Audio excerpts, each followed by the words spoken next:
My name is Donald, middle initial A, last name is Dahlin, Dahlin. Does that have ethnic origin? The Swede, Swede. yeah. So there are many Swedish here in South Dakota. Oh yeah, a lot of them come, out of St. Louis, Kansas City to Sioux City, Iowa, and then dispersed out through southeastern South Dakota. And are you the veterans too? Are you a veteran? Yes, I'm a Vietnam veteran. When did you go there? I was drafted in 1965, and I was in Vietnam in 1966 to 67. What was your unit? I was with the 1st Infantry Division. 1st Infantry? Yes. And regiment, battalion? Well, Headquarters Company 3rd Brigade.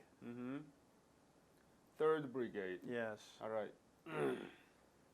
And what is your birthday, by the way? 5/27 of 45. And were you born here? Yes. Born and raised and lived in the same township all my life. The only place I ever went was Vietnam. Tell me about the Vietnam War. What is it to you?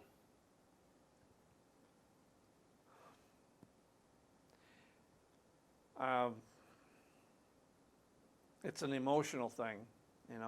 I think anyone that serves in the service in the military and goes off to, they didn't call Vietnam or Korea a war, they called it a conflict or whatever you want to call it. But we're still exposed to the trauma that you deal with in the military. But nobody called Vietnam War as a conflict, right? Well, they called it a lot of things. For example, they didn't want to call it a war. We all called it the Vietnam War. Yeah. But a lot of the system doesn't recognize it as a war. So as far as Vietnam and what I guess it's a emotional time, and it's something that I live with every day, and it's some of the things that you hear about people dealing in the military and their service and this type of thing. I'll be truthful, I never believed in those things, flashbacks, PTSD, and this type of thing, until you've experienced them. And you have it now. Yes, and it's I can say I didn't believe in those things. I thought it was just a joke, I still think that is. I cannot believe it, that you wake up in the middle of night I ended up having, it's been several years ago, I had 2 weeks of just unable to cope with life in general. And at that particular time, I'm talking about things here now that that we're not supposed to be talking about, I don't suppose, but because it's not dealing with Korea. But I was watching McNeil Lehrer NewsHour, and they were talking a story, and I kept watching it. It was supper time, dinner to some people, but it's supper time to me. And I was watching this program, and it ended up saying one word, the word laque. What? Laque. That's where I was stationed with the 1st Infantry Division in the Iron Triangle. And the story that they were relating to, I had experienced, and in Vietnam. In Vietnam, and the wife kept hollering. It was supper time, and all I could do is, I finally got up, and I cried for 2 weeks. Could not cope. And I called Sioux Falls here to a Vietnam Veterans Helpline, and all they could do is tell me not to commit suicide. Things are different today, thank God. you know, they deal with things and they work with you now, you know. But that was, you know, when I say, you know, you talk about flashbacks, like I say, and, you know, that's just one. But still, the veterans from other recent wars, they still suffer from Oh. this PTSD, Oh. and they commit suicide, Yeah. right? Yep. 22 a day. Yeah, it's a miserable thing that Yeah. U.S. has to involve Yeah. in every war in the world, you know? Well, and I look at the fact that these, you know, the people committing suicide and that numbers today, a lot of those young people had been Guard members, been joined the National Guard, and never expected really to ever have to go to, you know, to war. Hmm.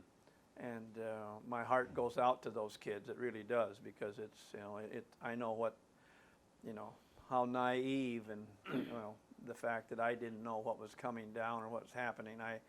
I never had any AIT. They sent me from basic training to Vietnam. That's where I got my AIT. We're not supposed to be talking about Vietnam.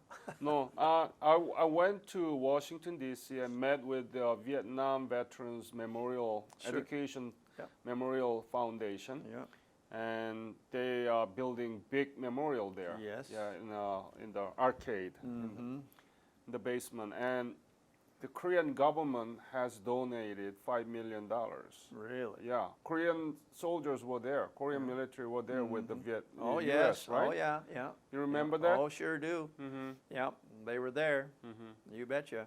Yeah. See, that's why it's the legacy of the Korean War. Yeah. You helped us in 1950. Yeah. We were there with you when you were there in 1960s, Yeah. right? Yeah. Oh, yes, they were there. You know, they came in numbers as later on, you know what I'm saying? There was just a very few to start with, and then Right. they came in numbers. Right. Yeah. Let's go back to the person that you are going to introduce. Who is he, and please explain it.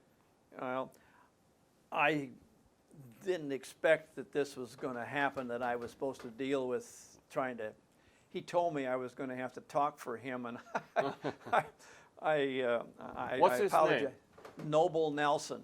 Could you spell it? Noble. Noble, Nelson, Nelson.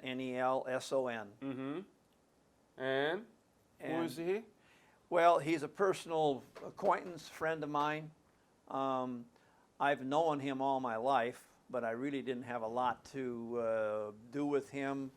And I'm just going to say this: knew him all my life, and it was like I didn't know he was a POW. He has never spoke about it. This has all been done by his wife and niece.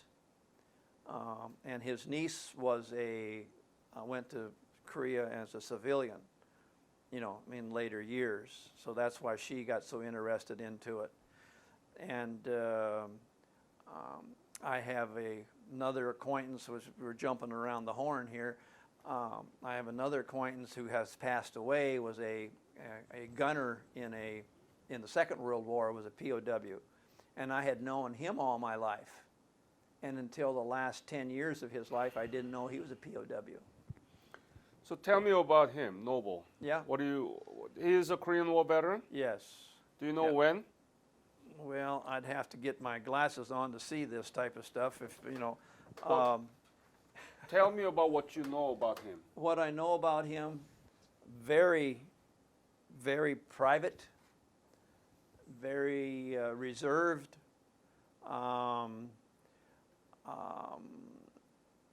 He had troubles dealing with his life when he come back home. He was uncomfortable with the recognition that he received in his hometown. And Could you show his picture to camera? well, let me find a better picture of him here, sir. It's okay, the first page that with his wife.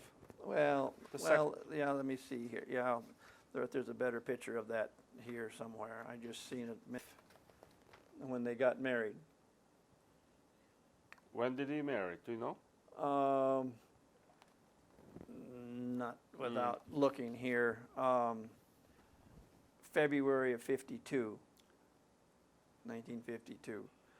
He married in 1952? Yes. And he became the Korean War prisoner of war. Yes. So I don't know how. It was in the middle of Korean War, 1952. Yeah, and he was, um, he had a 3.5 month old child, you know. Oh, so he joined. And He went to Korea late. well, yeah, and let's see here. September of '52. He must have got married in February of '52 and was Oh. in Korea in September of '52. Uh-huh. And this article goes and shows when, you know, where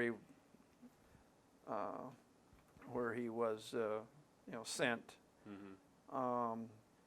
I can't pronounce the word, you know, it's kind of like me saying lake, and it's, you know, you look at it, you don't know what it is unless you know what.